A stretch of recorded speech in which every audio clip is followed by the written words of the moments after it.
Welcome to the Leadership Lounge, your go-to podcast for insightful conversations, expert advice, and strategies to elevate your leadership. I'm your host, Carrie Millspaw, best-selling author, award-winning motivational speaker, and executive leadership coach.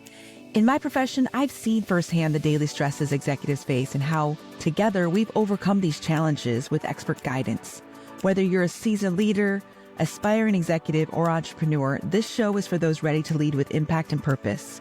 This isn't just about theory, it's about practical, real-life application. Tune in for inspiring stories, actionable advice, and leadership lessons you can implement right away to drive success in your career and organization. Let's dive into today's episode.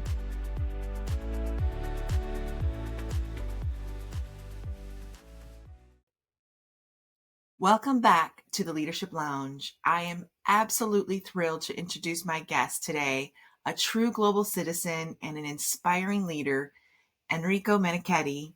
Enrico is the Senior Vice President for the world's largest visa outsourcing and technology company, leading operations across Latin America.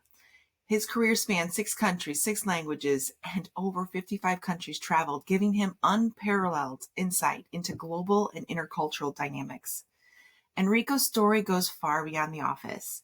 As an adventurer at heart, he embraces challenges that test his limits, whether it's running extreme marathons like Iceland's Fire and Ice Race in sub-zero temperatures and volcanic terrain, or skydiving in pursuit of exploration and personal growth.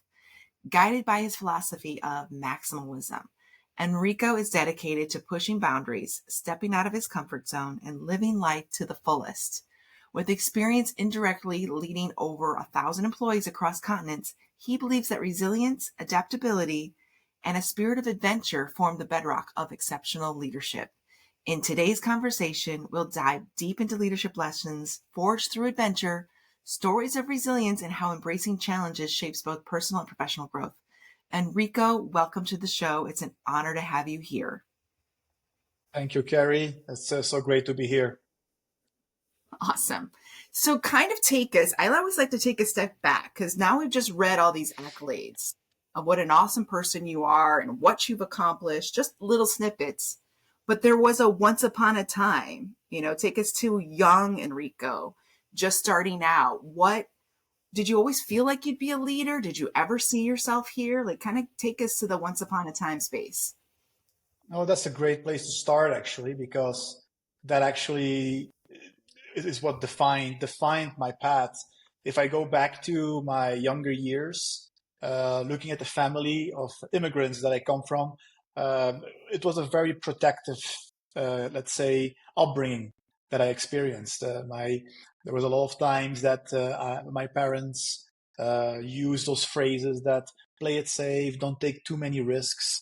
So that upbringing really kind of defined me, but at the same time, it came to an age at some point where I was like, there's something else that I don't feel comfortable with, and there's not a part of me that I need to develop. And I think a turning point that I will always remember is when I was living in the Philippines, and I was about to subscribe for a race of 1 kilometer only because I wanted a certain T-shirt that I liked a lot.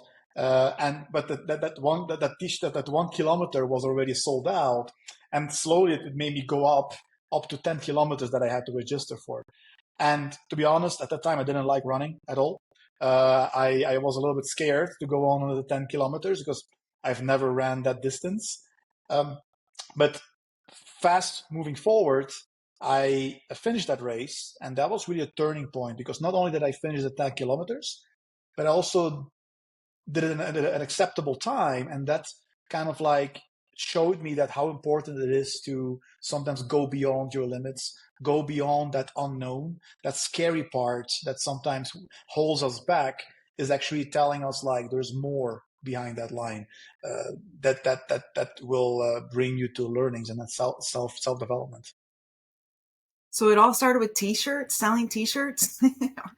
Exactly, and I still have the T-shirt, and it's a memory to me. It doesn't fit me anymore, but it's a T-shirt that is for me is that symbol of jumping into the unknown. Right? It's a good thing in life. Sometimes we talk about calculated risks. I define myself a bit more taking uncalculated risks, and it doesn't mean that you take or you put yourself in difficult situations that you can't get out, but it means that you take on projects, or you take on initiatives or challenges that you don't really know yet where that will bring you, because that's where the real learning will come. And that's what my experience in all those races and all those extreme sports, let's say, has taught me. Now, I did a little research when I Googled your name and I came across a marathon that you ran in the Sahara Desert for 7 days. Am I correct in saying that? It was a almost 6 days, almost 6 days. Yes, in the Days. Sahara. Yeah, I'm and I lived in Vegas. You don't know this about me, but I lived in Las Vegas for 15 years. I'm now in the Midwest, back okay. home where I belong, away from the desert, where there's greenery again and water. But I can't even imagine one day, much less multiple days. And this was, I think, what, 5 or 6 years ago, I want to say. Tell us about that. That just blew my mind. I couldn't wait to talk It's to a you about it today. typical it's a typical example of one of those races that I was registering for. It looked amazing. It looked scary, and I had no clue how I was going to even get to the starting line, right? Because it's a self-contained race. This means that you have to carry in your backpack everything what you need for those 5 days. There's now food, your sleeping bag is there, your medical supplies, anything what you would need for 5 days, a stove, etc. So there's a lot of preparation that goes into it. But when I registered, similar to when I did my Ironmans, I I didn't realize at that moment in time that I was doing it because I was excited to really be challenged by the unknown, to be challenged by what will come from that learning, by making mistakes, by having situations where you needed a plan B and C and D, and how do you work that out through your learning process. But yeah, that race was another very interesting learning where not everything went according to plan. There was a lot of things that I thought I had figured out from a nutrition perspective, even from a fitness level perspective. But then you are in pretty harsh conditions because the temperature, the sand, that tires you much more than when running on the streets. So what that taught me is that two major things. I would say, first of all, you can plan something very well or take calculated risks, but it will not always turn out like that, right? So be prepared to adjust. Be prepared to ensure that you have that flexibility to embrace also that change that can come, because you will have to. Otherwise, you can't finish. You can't get to your goal. But the second part, and that's kind of like resonates a little bit more to what I've also brought with me to the leadership into the organizations, is that self-awareness. At the bottom of at the base of everything, what really started happening, I started realizing that this curiosity that I have and going in all these different challenges wasn't just because I was seeking something. I was literally just trying to develop myself and trying to continue learning things about myself.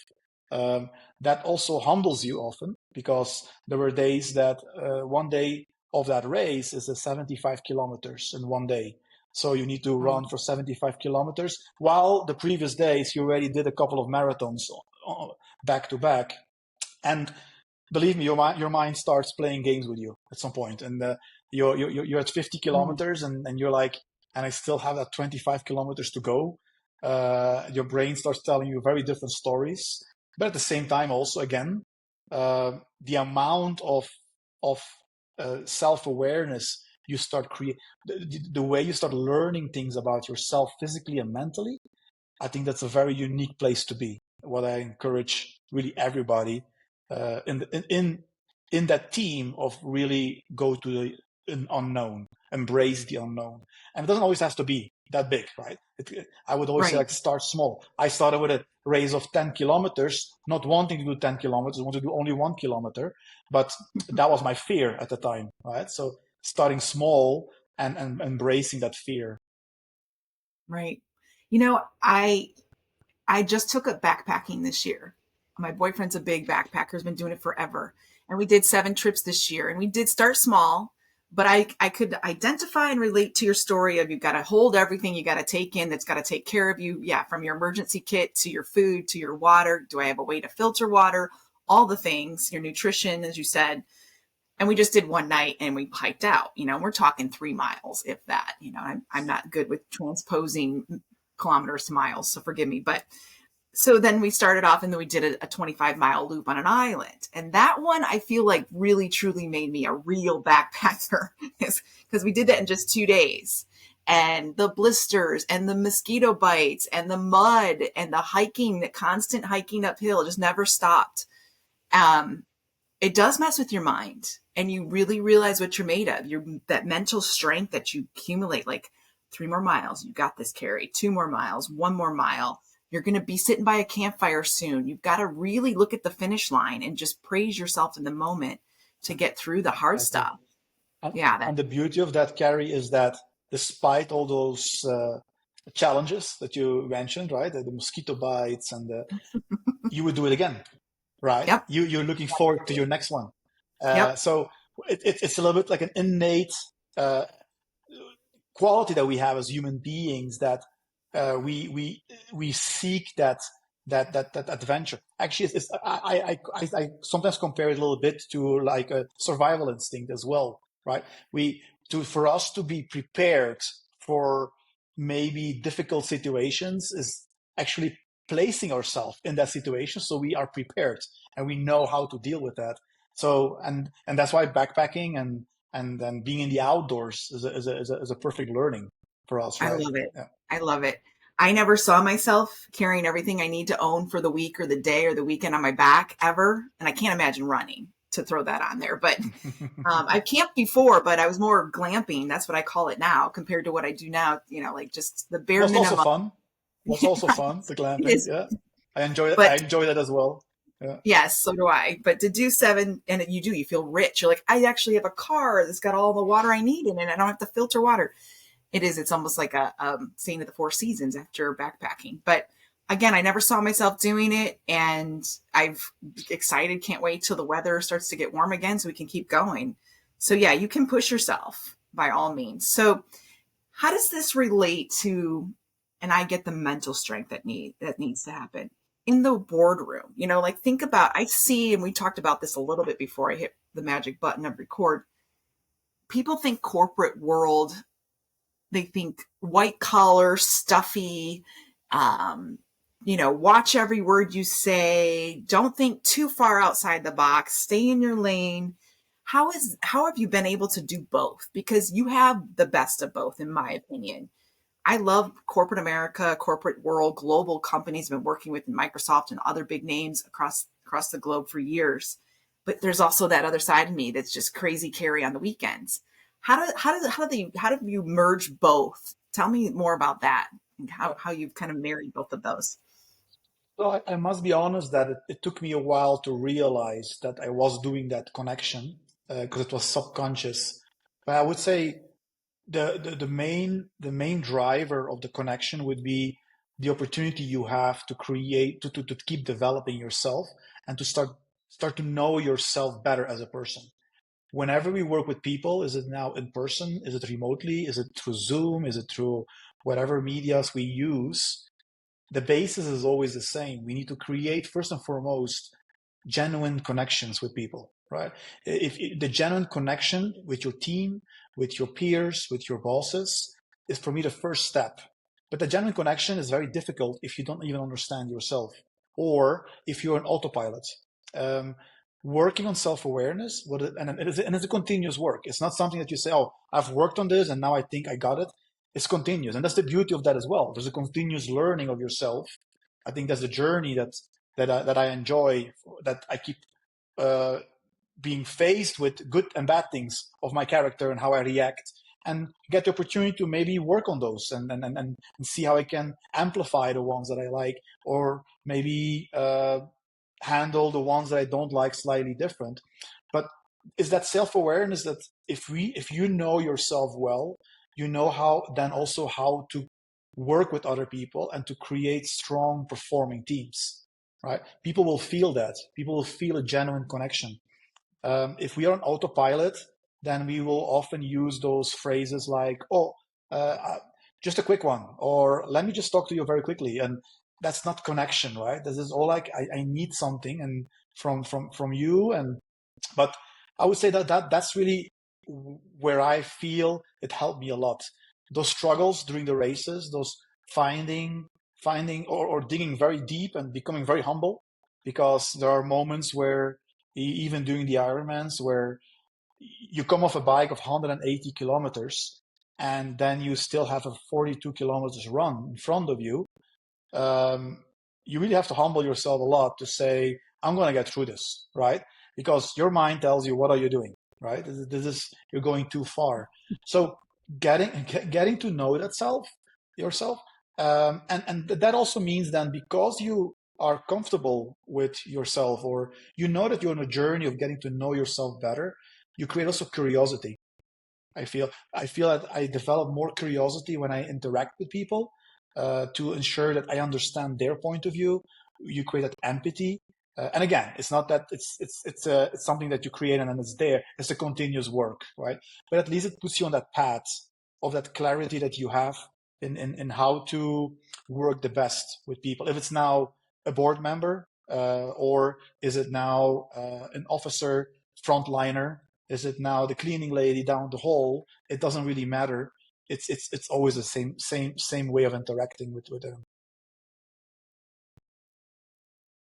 I love that you mentioned that because a lot of people want to explore and get to know others, but you can't really do that until you first go within. And it's kind of, you've got to understand how you're wired, what makes you tick, why do you react a certain way, what triggers you, what your learning style is, who you are at work, who you are at home, before you can really appreciate how different everybody Exactly. is and what they bring to the table and what their strengths are and skill sets. And yes, a true leader, I am very, of course, a little prejudiced in this, and I'm going to always be. You've got to be a personal development junkie to be a really efficient leader. And there's a lot of bad leaders out there. I see them, unfortunately. And I wish they would drink personal junkie stuff for breakfast like I do every day. Like I've got podcasts going and books on audio, and I'm constantly learning. I've been doing this industry. I've been in this industry for over 20 years, and I still feel like a new student every day. What else Yeah. don't I know? What else can I learn? So I love that you're a perfect example of what a true leader really should do is you've got to work on yourself first. Then you get that ability to help others shine a light. I wish there were more leaders out there. Unfortunately, there's a lot of bad ones that are, Yeah. pointing fingers, But, playing the victim. that's where I feel it's for me. I don't want to oversimplify it, but the self Yeah. awareness really is very strong, right? Because a lot of leaders that I have worked with, when I analyze them a little bit, and they're not actually bad. It's just about like maybe you want to do a little bit more introspect, be a little bit more comfortable with yourself, because that would then make you also a better leader. And that what brings me back to kind of why I subconsciously always went into the next challenge in terms of sports and in terms of learning, is that constant curiosity, keep on learning. Um, that you will create strong teams with that, high performing teams, because people will feel the success and they will want more of that. And that then allows you also to really invest in your what I call personal team culture. A personal Yeah. team. We also talk about company cultures, but I find it a little bit cliche as well, because it's very difficult for big organizations to create one culture, especially when you're global and when you're Yeah. stretched across different Yeah. countries and cultures. But I like it make it more practical. And then with my leaders, I say it's much more easier when you create a connect with your team and you have a high performing team, create your own personal culture. And what it is, for example, is what has brought you to be successful. If you are a leader today, clear there's something you did right, something when you were not a leader that you were doing different than others, that people have selected you to say this guy should lead other people. So what is that? In my example, I feel that getting things done attitude or getting things done culture has brought me where I was. There is this book by Larry, I think it's Larry Bossidy, about the art of execution, right? And that's a book that I keep on giving to all of my managers, and then say like, at the end of the day, it's all about what you get done, right? And especially when you work cross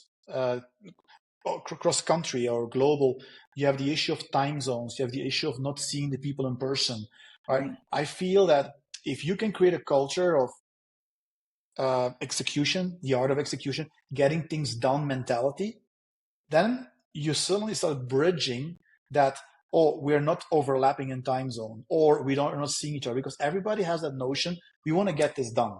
So Right. what do I need to do in my time to get that done? But yeah, that's another important aspect I feel as a leader, is that once you've connected with the people, it becomes much more easier for you to create a personal culture within you. And if it's not one person, two people, or a team of Right. 1,000 people, right? But you have that control. I love that that mention. That was great advice. First of all, I stand corrected. There are less aware leaders, no bad ones, just less aware, less Less self-aware. aware, yes. They're self-aware. We'll just put them into two categories.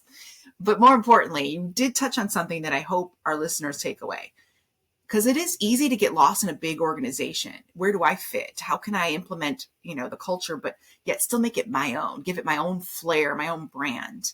And I've seen it, jumping from team to team and helping executives, and where they've got their own Friday morning, whatever, hurrah meeting with their team. And that's where they get to come together and talk about what they're going to do for the weekend, or they create more, personal time, or some will do virtual happy hours or whatever. I love that you get to have your own flavor, that your own personality. And that's what brings your team together. Cause at the end of the day, that's who you're most responsible for. That's your bubble. That's your little tribe. How can we make them, True. most Yeah, effective?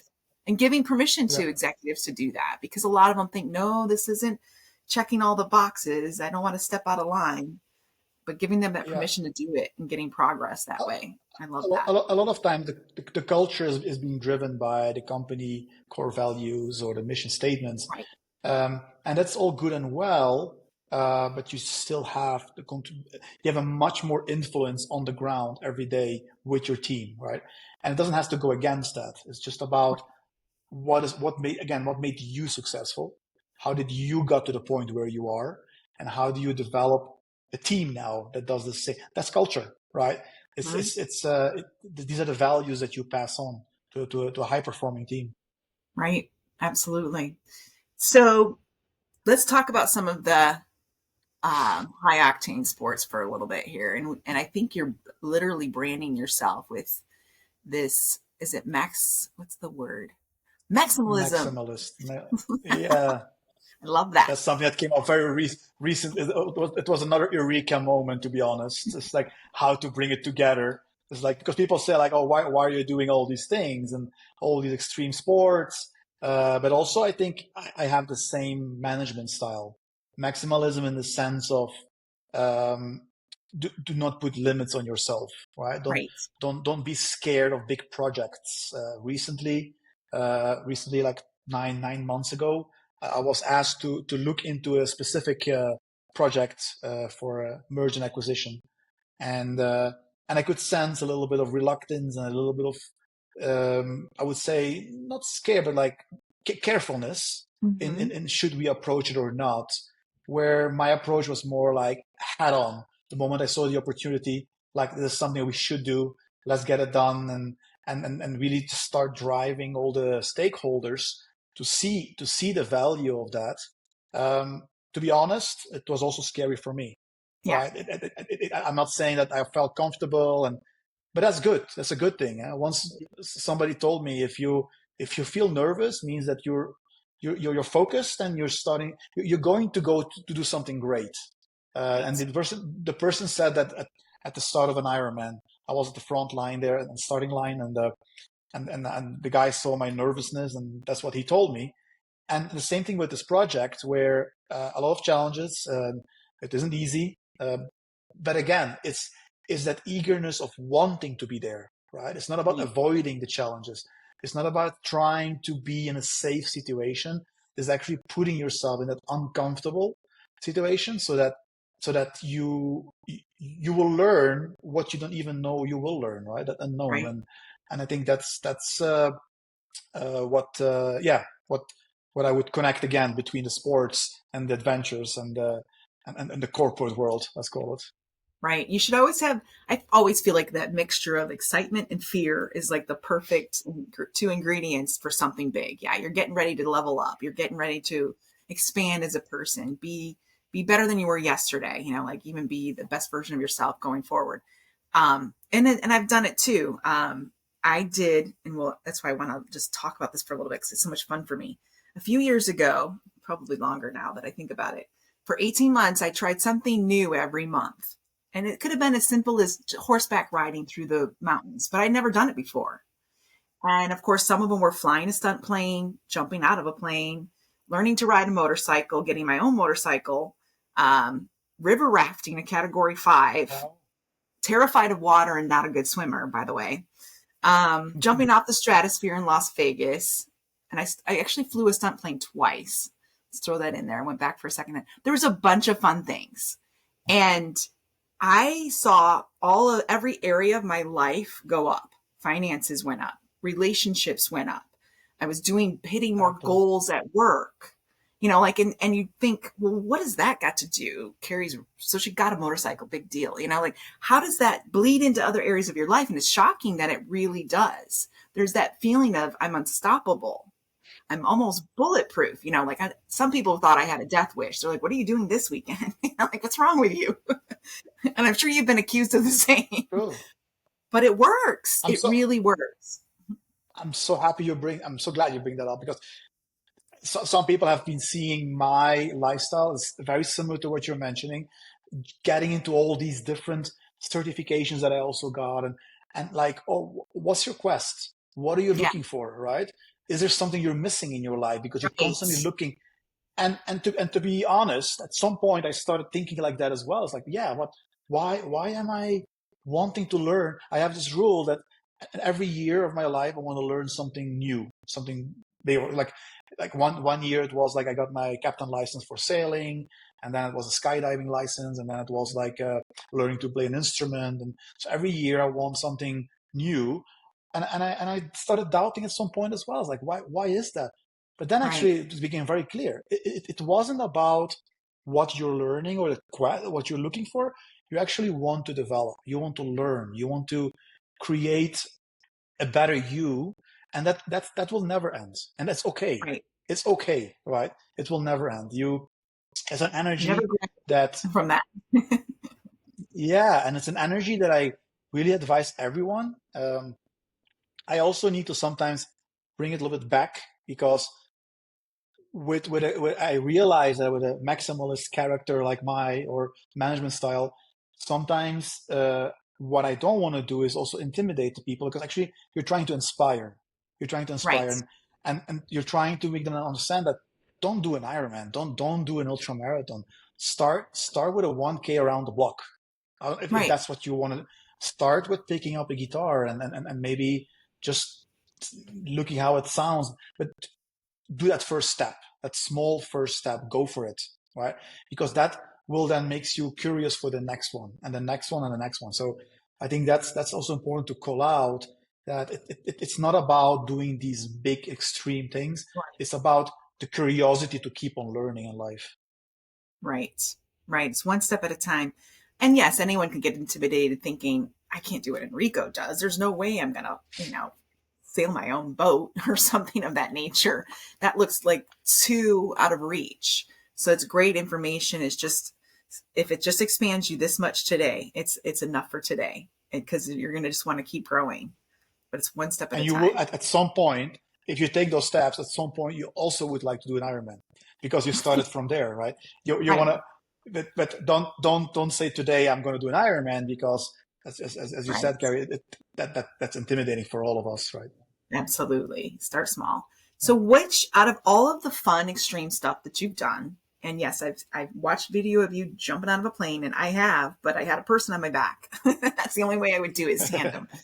No way. I don't even trust that. If you could see how I make my bed every morning, I would not trust myself to pack my own chute. So it's not the most ideas, but it's done. So, what Leave was that the to the most others. right? What is the most challenging thing you've ever done, and how did you get past it? Like out of all of them, what Um, was the hardest? I would say the hardest was my second ultra marathon, also of 6 days. Similar setup as the one in Morocco, but it was in Iceland. So we were dropped Oh, in the middle of Iceland, and we had to run for 5 days up to the actually 0 degrees. So we would be on the North Pole kind of latitude. Thing is, I would say that would be the most challenging because although I came in very prepared, I came in with my plan B and C again, and I thought I had everything figured out. Everything fell apart in the second day because my body was giving up. I had solid inflammations all over the place in my knees and my mm, joints, and I think that was challenging because I really had at that point dig deep to not only keep going, but to also alter my whole plan of the 5 days. If you're 5 days on the road and you calculate that you run specific hours, then your fuel, your food is also based on that, and everything else is planned. But suddenly now, because I couldn't run it, I had to mostly walk, but I didn't want to just stop. And I was 8, 10 hours a day on the road or on the trail trying to. So that was a challenging one. What I learned from there is that often things, more often than not, things don't go as you plan, right? You can even have a plan A and B. That's fine. right, But even sometimes those don't work, right? You might be surprised, but digging deep and getting used to the unknown, what's to come, trains you as well to not give up on your goal. The goal didn't change. I still wanted to finish that. I maybe didn't finish it in that shorter time that I was planning in my head and how we were running, but the goal didn't change. The plan had to be adjusted, the flexibility to adjust to the circumstances. I think right. that would be the one I would call out, yeah, as a memorable Yeah, one. that's great advice. Painful one. Painful one. So you went from one extreme to the other, from the desert to the ice, literally freezing, Yeah. from the hot to the freeze.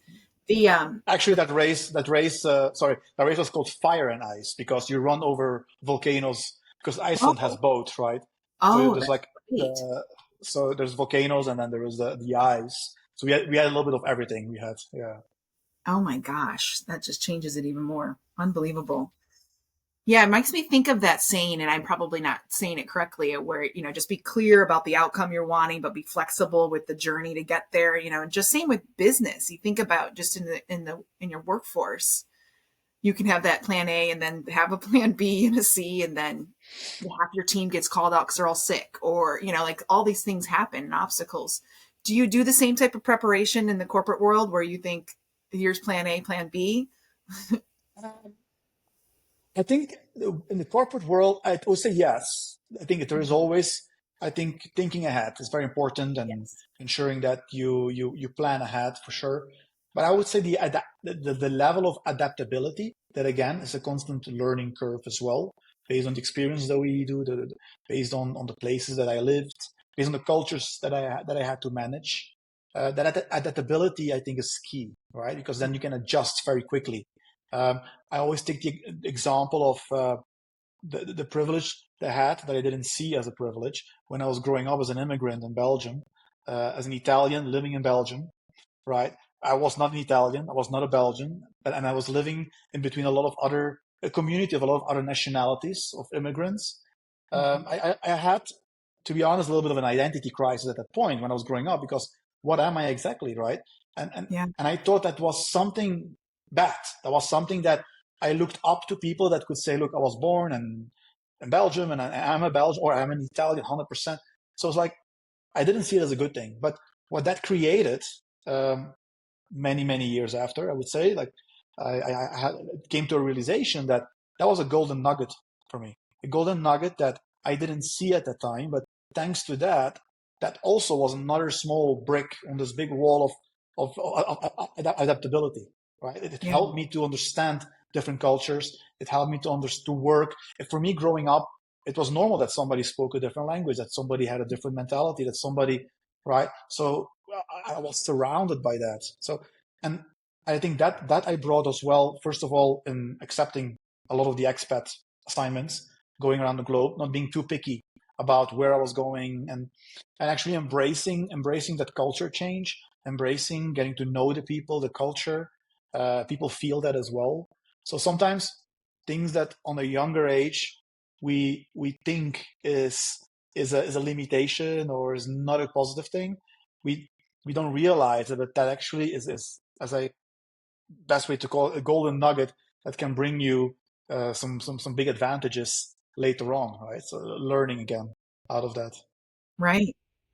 Yeah, being an ability to have just resilience in the workplace, adapt well to your environment. Of course, living in over 35 different countries makes a big difference too. I worked with global companies since 2009. I've had clients in 11 different countries, and you just get used to it. It's just different. I think too many people are just in their little bubble, and there's just so much out there that they haven't experienced yet. They're not really living, they're just existing. There's so much at their fingertips these days that, they're not quite there. I love that feeling of hitting a goal and this feeling so alive after a weekend of doing something I never thought I Exactly. saw myself doing. They're just robbing themselves Exactly. of that joy. It's so exhilarating. It really is. And that goes back to the self-awareness again, right? Because if you work on your self-awareness, you Yeah. start identifying that it's those things that make you grow, it's those things that energize you, is those. But if we don't invest enough time in getting to know ourselves better and what does good at me, how do I react on specific activities that I do, and again, also that started very small, right? And Hmm. is it now some people like journaling, some people like doing the daily Right. meditation, some people like walking their dogs, whatever the activity is. But whenever you are allowing yourself to be faced with yourself, it's not always nice because often we are confronted with ourselves. We don't want that. We Right. try to run away from that by surrounding us always with people or to not see ourselves. But I've been faced with situations where I had no choice, and I was confronted with myself. It's not a nice thing all the time, but again, that's a learning, all right?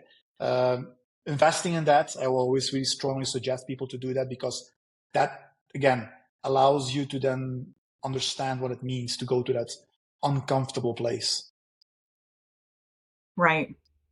I'm curious, have you ever had a mentor or a coach that helped you with the uncomfortable? Because when I did my first river rafting experience, I told my boyfriend at the time, no, I'm not doing it. And then I was mad at myself for like 2 weeks. I was just really mad at myself that I robbed myself of this adventure. I played small. So I hired a life coach to work with me through the process to get over the fear because I'm not a great swimmer. So that's like the worst thing anyone would want to do. Like, let me go in a raft that could tip over in raging waters. So I worked with a life coach and I got in that boat 2 weeks later and I did it again and again and again every summer after that. So did you ever have anyone that helped you with the mind piece?